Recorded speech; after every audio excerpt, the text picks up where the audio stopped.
Baliq yilida tug'ilganlar. 12 yillik sharq kalendarining 5-muchali bo'lmish Ajdar, ya'ni Drakon yilini ko'pchilik baliq yili deb ataydi.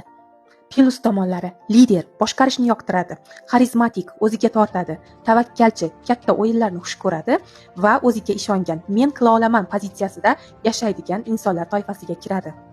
Minus tomonlari: juda mag'rur, o'ziga katta baho beradi, jahli tez, juda kritikachi, ya'ni o'zini ham o'zgalarni ham tanqid qilib yuradi va juda ham besabr bo'lib, tez natija kutadi.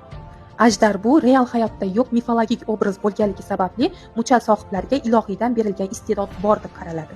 Juftlik va sevgi muhabbat borasida o'ta talabchan, qarama-qarshi jins vakillaridan juda ko'p narsa xohlashadi. Mos keladigan sohalar: biznes, rahbarlik, marketing, sahna va brend qurish. Video ma'lumotlari China Highlights va Chinese Calendar manbalaridan olindi. Har doimgidek to'liq ma'lumotni video ostida qoldiraman va albatta obuna bo'lishni unutmang. Keyingi videoim qaysi muchal sohiblari haqida bo'lsin, izohlarda yozib qoldiring.